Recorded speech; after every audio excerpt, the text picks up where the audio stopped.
Di ste ljudi? Jeste li primijetili jednu zanimljivu stvar? Prije samo nekoliko godina nije postojao dan u Njemačkoj, a da niste čuli istu priču. Nedostaje nam radnika. Nedostaje nam inženjera. Nedostaje nam stručnjaka. Čak su političari gotovo molili ljude da dođu raditi u Njemačku. Naime, na televiziji su pričali kako bez stranih radnika njemačko gospodarstvo neće moći opstati. Tvrtke su nudile bonuse za zapošljavanje, plaćali preseljenja, organizirali tečajeve njemačkog jezika. Sve je izgledalo kao da će stručnjaci biti kraljevi tržišta rada. I što se na kraju dogodilo? Samo nekoliko godina kasnije isti ti ljudi odjednom dobivaju pozive iz ljudskih resursa. Sastanci koji traju po 10 minuta. Papir na stolu i rečenica koja počinje sa nažalost. Kako je moguće da zemlja koja je vapila za stručnjacima sada otpušta upravo te iste stručnjake? I ono što je najvažnije još u toj cijeloj priči, zašto toliko naših ljudi ima osjećaj da su upravo oni među prvima na udaru? Upravo o tome danas pričamo. I ne zato da širim nekakvu paniku, nemojte to zamijeniti. Ne zato da nekoga sada plašimo, da me ne bi lažno optuživali, nego zato što mislim da svatko tko danas radi u Njemačkoj mora razumjeti kako ovaj sustav zapravo funkcionira. Jer ako još uvijek vjerujete da vas štiti samo vaše znanje, bojim se da ćete se neugodno iznenaditi. Naime, kada sam prije 8 godina došao u Njemačku, pričalo se o potpuno drugačijoj zemlji. Njemačka je bila sinonim za stabilnost. Ako radiš u BMW-u, u Mercedesu, u Boschu, Siemensu ili nekoj ozbiljnoj industrijskoj firmi, ljudi su govorili da si praktički riješio život. Jako dobro se sjećam koliko su ljudi truda ulagali da bi počeli raditi u Porscheu, makar i preko Zeit firme. Dobar ugovor, redovna plaća, možeš napredovati, mirovina sigurna, kraj priče. I iskreno, to dugo vremena nije bilo daleko od istine. Njemačka industrija bila je motor čitave Europe. Automobili su se prodavali diljem svijeta. Kinesko tržište gutalo je njemačke automobile. Tvornice su radile punim kapacitetom. Dobavljači nisu stizali proizvoditi. Ako si bio tada inženjer ili tehničar, mogao si da biraš gdje ćeš raditi. Ali onda se svijet počeo mijenjati. Prvo je došla pandemija, onda nestašica čipova, pa nam je došla onda energetska kriza, pa inflacija i onda pad potražnje. I na kraju šlag na torti, kineska konkurencija. I sada mnogi ekonomisti govore da njemačka industrija prolazi kroz jednu od najvećih transformacija u posljednjih nekoliko desetljeća. Ljudi često misle da se jedna velika tvrtka sruši preko noći, ali to nije tako. To gotovo nikada ne izgleda tako i zato nemojte uzimati zdravo za gotovo ovo što mediji danas serviraju. To sve počinje sitnicama. Prvo se ukidaju službena putovanja, onda nema novih zapošljavanja, pa onda se režu budžeti, pa se gase novi projekti, onda se odgađaju investicije i onda ljudi počnu šaptati po hodnicima. Ovaj mjesec nešto nije u redu, nema novih narudžbi.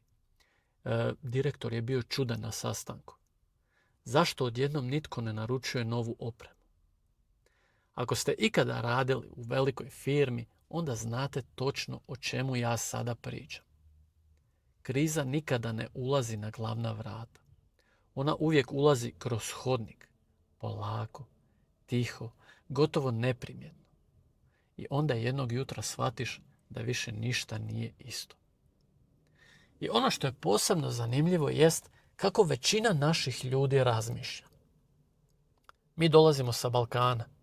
Naučeni smo da se dokazujemo svojim radom. Ako radiš više od drugih, bit ćeš nagrađen. Ako ostaneš prekovremeno, šef će to vidjeti. Ako rješavaš probleme, ti si siguran. I iskreno, ovo sve zvuči logično i to jeste zapravo tako.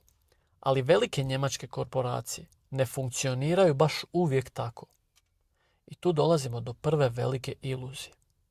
Ljudi misle da je najbolji radnik automatski i najsigurniji radnik. Nažalost, to često nije slučaj. Jer velike kompanije nisu nikakva obitelj. Oni nisu prijatelji. Oni su jednostavni, ne znam kako da vam kažem, to su ogromni sustavi.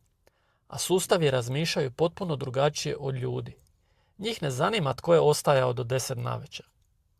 Njih zanima koliko košta određeni odjel, Abteilung. Koliko taj Abteilung donosi novca, koliko može uštedjeti, koliko ljudi treba otpustiti da bi sljedeći kvartal izgledao bolje investitorima. Znam, ovo zvuči brutalno, ali upravo tako funkcionira korporativni svijet. I onda dolazimo do pitanja koje si mnogi Balkanci postavljaju posljednjih mjeseci. Ako sam među najboljima, zašto sam baš ja dobio otkaz? I odgovor nije uvijek jednostavan, ali vrlo često nema nikakve veze s kvalitetom vašeg rada. I upravo tu počinje priča koju većina ljudi nikada ne vidi. Jer ono što se događa iza zatvorenih vrata upravo izgleda potpuno drugačije od onoga što zaposlenici zamišljaju.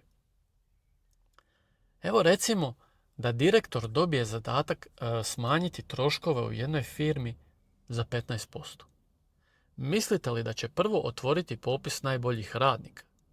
Naravno da neće, on to ni nema. Otvorit će Excel tablicu, vidjet će brojeve, vidjet će troškove, vidjet će organizacijsku strukturu, projekte koji se mogu ugasiti, odjele koji ne donose dovoljno prihoda, pa onda vanjske suradnike, pa onda konzultante, privremene timove, eksperimentalne projekte, sve ono što se može relativno brzo izbrisati bez da tvornica sutra stane. I pogodite gdje vrlo često rade naši ljudi. Baš na tim projektima. Automatizacija, digitalizacija, razvoj novih sustava, pilot projekti, specijalni timovi, sve izgleda sjajno dok firma raste. Ali čim dođe nekakva kriza, upravo su takvi projekti prvi na listi za rezanje. I onda nastaje naravno paradoks. Čovjek koji je radio na najmodernijem projektu odjednom ostaje bez posla. Dok netko drugi, tko možda već godinama radi isti taj posao bez velikih rezultata, ostaje u firmi. A zašto je to tako? Tu dolazimo do jednog pravila koje mnogi naši ljudi nikada nisu ozbiljno proučili. A upravo ono može odlučiti tko ostaje, a tko odlazi. I sad dolazimo do onoga što gotovo nitko ne objasni kada dolaziš raditi u Njemačku. I iskreno, ni ja to nisam znao kada sam tek došao. Mislio sam da je sve vrlo jednostavno. Radiš, trudiš se, napreduješ. Ako si bolji od drugih, nemaš razloga za brigu. Ali onda sam kroz godine upoznao desetke ljudi koji su završili u potpuno istoj situaciji. Nisu bili loši radnici, nisu kasnili, nisu radili probleme, nisu bili lijeni. Baš suprotno. Bili su oni ljudi koji svi zovu kada nešto zapne. Znate ono, odi zovi Marka, on će to riješiti. On zna. Bez njega projekt neće biti gotov. I upravo su takvi ljudi jednog dana ostali bez posla. I svi se pitate kako. Pa zar nije nelogično otpustiti upravo čovjeka koji zna najviše? I kada malo bolje razmišljaš, na prvu jeste. Ali samo ako na tvrtku gledamo ljudskim očima. A velike korporacije ne razmišljaju kao ljudi. Oni razmišljaju kao veliki sustavi. A sustavi imaju svoja pravila. Jedno od njih u Njemačkoj mnogi poznaju pod pojmom Sozialauswahl. Neću vas sada zatrpavati pravnim izrazima, jer ovo nije predavanje iz radnog prava. Ali pojednostavljeno, kada firma mora dijeliti otkaz iz poslovnih razloga, nije uvijek dovoljno reći ovaj radi bolje. Postoje kriteriji koji mogu imati veliku ulogu. Koliko dugo radiš u firmi, koliko imaš godina, Imaš li djecu? Koliko si socijalno zaštićen? Koliko bi te teško bilo zamijeniti u određenoj funkciji? I sada zamislite dvije osobe. Prvi je Ivan, došao je iz Hrvatske, prije 4 godine, odličan inženjer, govori engleski, radi kao lud, rješava probleme u firmi, nije mu problem doći raditi vikendom, a drugi je Hans. On radi u firmi 22 godine. Možda više nije najbrži, možda ne prati sve nove tehnologije, ali Hans ima obitelj, ima velik staž, duboko je povezan sa firmom. Ako firma mora birati između njih dvojice, situacija nije ni približno jednostavna kako to ljudi misle. I upravo ovdje mnogi Balkanci prvi put shvate da nije dovoljno biti najbolji. Moraš biti i zaštićen. A to su dvije potpuno različite stvari. I još jedna stvar o kojoj se gotovo nikada ne govori jest nešto što ja zovem nevidljiva mreža. Siguran sam da ste to već vidjeli.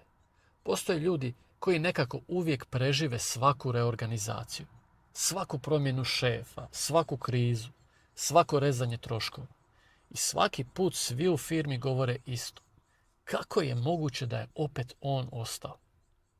Pa nije zato što nužno radi najviše, a nije ni zato što je najbolji, nego zato što je dio sustava.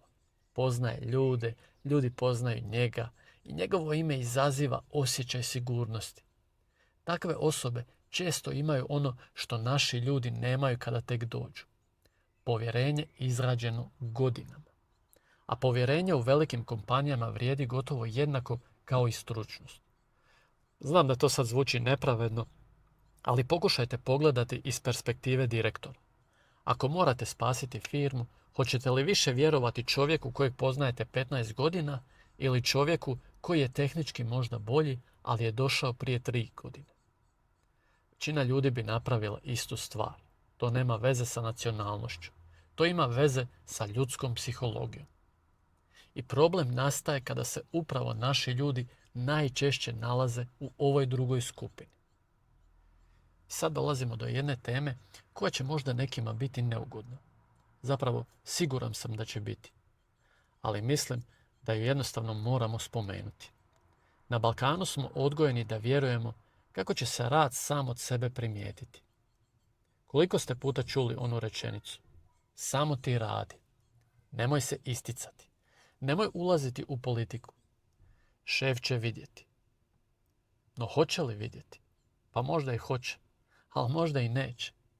Jer velike kompanije nisu selo gdje svi znaju tko je popravio traktor. Velike kompanije imaju 1000 zaposlenika. Ako nitko ne zna što si napravio, za sustav gotovo da nisi ni napravio ništa. To je surova istina. Znam ljude koji su godinama spašavali projekte.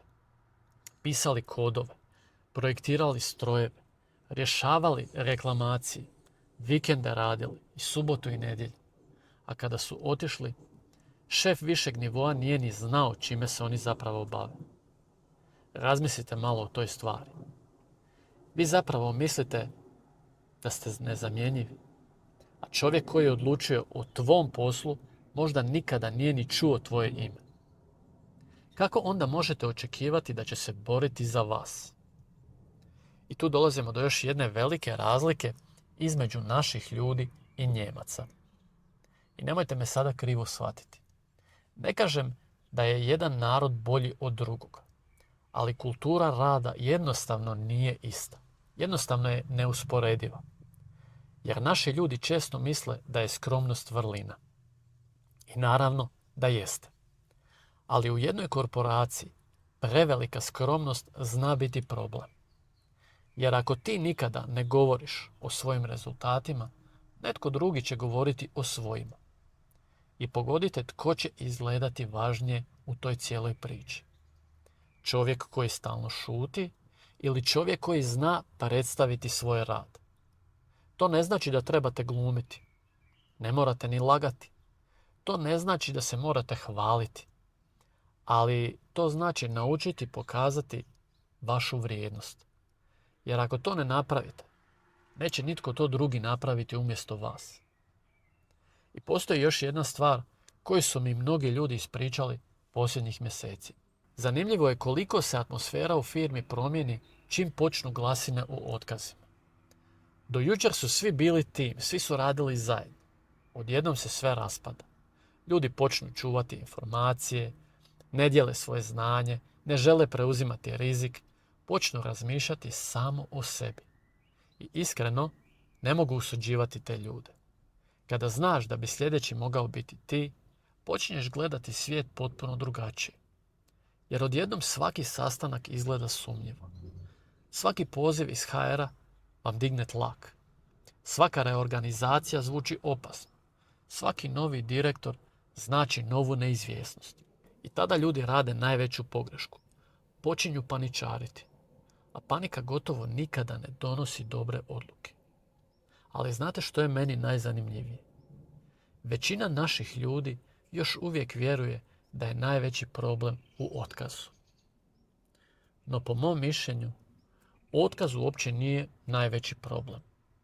Najveći problem je kada shvatiš da cijeli svoj život ovisiš o jednoj jedinoj firmi, o jednoj plaći, o jednom šefu, o jednom ugovoru, jer tada više nemaš slobodu. I upravo tada postaješ najranjiviji. A vjerujte mi, velike kompanije to jako dobro znaju. I upravo ono što se događa iza zatvorenih vrata nema veze samo s ekonomijom. Ima veze sa moći.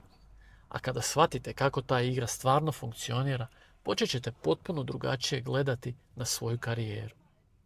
Jer ono što ću vam ispričati u nastavku možda je najveća pogreška koju Balkanci rade otkada dolaze raditi u Njemačku. I upravo ih ona danas košta sigurnosti. Sada dolazimo do možda najvažnijeg pitanja u cijeloj ovoj priči.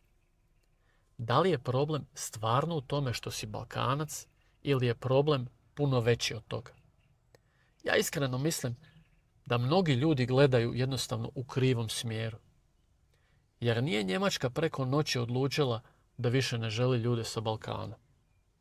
Ono što se promijenilo jest činjenica da Njemačka više nema luksuz kakav je imala prije 10 ili 15 godina. Godinama je njemačka industrija bila stroj koji je gotovo uvijek rastao. Ako bi jedna tvornica usporila, druga bi zapošljavala. Ako bi jedan sektor imao problema, drugi bi povukao gospodarstvo jednostavno naprijed. Ljudi su imali osjećaj da će se uvijek negdje pronaći novo radno mjesto. A danas taj osjećaj jednostavno više ne postoji. Veliki proizvođači automobila smanjuju troškove. Dobavljači spajaju odjele. A neke tvornice sele jednostavno čitave proizvodnje. Druge odgađaju investicije. A treće jednostavno čekaju da vide što će donijeti sljedeća godina. I kada svi počnu štedjeti u isto vrijeme, onda tržište rada više ne izgleda isto. Odjednom više nisi jedini inženjer koji traži posao. Na tržištu se pojavljuju stotine ljudi sa gotovo identičnim iskustvom. Ljudi koji su jučer radili u velikim imenima. Ne znam, kao što su BMW, Bosch, Continental, ZF, Mahle, Schaeffler, Volkswagen, Mercedes. Ima ih bezbroj. I odjednom svi oni šalju životopise. I to potpuno mijenja odnos snaga. Znači prije je tvrtka tražila tebe, a sada ti tražiš tvrtku. I tu je ogromna razlika. Ali postoji još jedna stvar koju mislim da mnogi potpuno podcjenjuju. Na Balkanu smo odrasli sa jednom idejom. Nađi si siguran posao, drži se tog posla, radi do mirovine, nemoj riskirati ništa. I to je možda vrijedilo prije 30 godina. Ali danas te priče morate zaboraviti. Pogledajte koliko se svijet promijenio. Prije 20 godina nitko nije mogao zamisliti da će ljudi iz Hrvatske raditi za američku tvrtku iz dnevnog boravka. Ne znam, da će projektirati strojeve za Kanadu, programirati za Australiju, da će iz svoje sobe voditi projekte u Dubaju. A upravo to danas postaje jedna sasvim normalna stvar. I zato mislim da najveća pogreška nije dobiti otkaz. Najveća pogreška je ako nakon 10 godina rada u Njemačkoj nemaš nikakav plan B. Naime, ako cijeli tvoj profesionalni identitet ovisi samo o jednoj firmi, onda više nisi siguran. Niste sigurni, jednostavno to vam se samo čini. Poznajem jednog čovjeka koji je radio gotovo 15 godina u automobilskoj industriji. On je bio uvjeren da će tamo dočekati mirovinu. I onda jednog dana je došlo restrukturiranje. Njegov odjel je jednostavno nestao. Ugašen je kompletno. Prvih nekoliko tjedana on je bio potpuno izgubljen. Govorio je, što ću ja sada?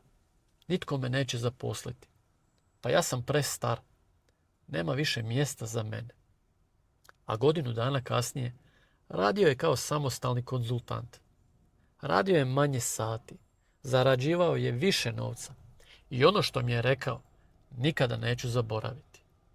Rekao mi je, najveća greška bila je što sam vjerovao da mi sigurnost daje moja firma. Ne. Sigurnost ti daje znanje koje možeš prodati na više mjesta. To je ogromna razlika. Mislim da će upravo to biti najveća promjena u sljedećih 10 godina. Više neće pobjeđivati oni koji imaju najduži staž. Pobjeđivat će oni koji imaju najviše opcije. Razmislite malo o tome. Ako znate automatizaciju, zašto bi mogao raditi samo u jednoj tvornici? Ako znate recimo PLC programiranje, zašto bi bili vezani za jedan grad? Ako znate projektirati, zašto bi radili samo za njemačko tržište? Internet je promijenio pravila igre. Sve više tvrtki traži stručnjake na daljinu. Sve više projekata radi se međunarodno. Sve više ljudi kombinira nekoliko izvora prihoda. A mi sa Balkana još uvijek razmišljamo kao da je jedini cilj dobiti ugovor na neodređeno. Zamisli, dobio sam ugovor za stalno. Bravo. Možda je upravo to razmišljanje ono što nas najviše koči. I sad dolazimo do jedne neugodne istine. Mnogi naši ljudi ulažu sve u njemački život. Kupe auto, kredit, stan, namještaj. Naviknu se na nekakav prihod i onda zaborave ulagati u sebe. Ne u diplomu, ne u nekakve certifikate, nego u svoju tržišnu vrijednost. Koliko ljudi zna da postojiš izvan svoje firme? Koliko ljudi bi te nazvalo kada bi sutra dao otkaz? Koliko ljudi zna što zapravo ti znaš raditi? Imaš li nekakve kontakte? Da li si aktivan na LinkedInu? Imaš li tamo nekakav portofolio? Da li imaš nekakve reference? Ili je svo tvoje znanje postoji samo unutar tvoje firme? Jedne firme. I znači, ako je ovo tvoj odgovor, onda je vrijeme da nešto promijeniš. Želim da zapamtite jednu rečenicu. Nemojte graditi karijeru oko poslodavca. Gradite karijeru oko svojih sposobnosti. Poslodavci dolaze i odlaze. Direktori se mijenjaju. Tvornice se zatvaraju. Industrije se transformiraju. Ali ono što vi znate, što imate u vašim glavama, to vam nitko ne može oduzeti. Naravno pod uvjetom da to znanje stalno razvijate. I još nešto. Nemojte dopustiti da vas ovaj video obeshrabri. To mi uopće nije bio cilj. Njemačka je i dalje jedna od najjačih europskih ekonomija. I dalje nudi, usudio bi se reći, najbolje prilike. I dalje mnogi naši ljudi ovdje grade odličan život. Ali razlika između 2015. i 2026. godine je ogromna. Prije je bilo dovoljno doći. Danas moraš razmišljati nekoliko poteza unaprijed. Prije je bilo dovoljno biti vrijedan, a danas moraš biti i prilagodljiv. Prije je bilo dovoljno imati nekakav posao, A danas moraš imati i plan ako izgubiš taj posao. I to sad nije nikakav pesimizam. To vam je nova realnost. I možda je upravo to najveća lekcija cijele ove priče. Godinama smo vjerovali da će nas diploma zaštititi. Pa smo onda vjerovali da će nas zaštititi njemački ugovor. Onda smo vjerovali da će nas zaštititi velika korporacija. A možda je jedina prava zaštita nešto sasvim drugo. To je sposobnost da se prilagodiš, da učiš, da se ne vežeš za jednu firmu, da razmišljaš globalno, da gradiš mrežu ljudi i da razvijaš nove vještine. Jer svijet u kojem je jedna firma bila dovoljna za cijeli život, polako nestaje. I to ne vrijedi samo za Njemačku, to vrijedi za cijeli svijet. Na kraju vas želim pitati nešto. Ako biste sutra dobili otkaz, koliko dugo biste mogli mirno spavati? Evo iskreno recite. Tjedan dana, mjesec dana, godinu dana. I još važnije, biste li odmah znali što je vaš sljedeći korak? Ili biste tek tada počeli razmišljati o nekakvom planu B? Jer možda najveća pogreška nije izgubiti posao. Možda je najveća pogreška čekati da ga izgubiš kako bi počeo razmišljati o nekakvoj novoj budućnosti. A sada me iskreno zanima vaše mišljenje. Mislite li da se u Njemačkoj danas još uvijek cijeni isključivo znanje i rad, ili su veze, staž i položaj u firmi postali važniji od bilo kakvih rezultata? Pišite mi vaše iskustva u komentare i posebno me zanima što su doživjeli ljudi koji rade u njemačkim tvornicama, razvoju i autoindustriji. Mislim da ova rasprava može pomoći mnogima koji tek dolaze ili upravo prolaze kroz ove neizvjesnosti. Vidimo se ljudi.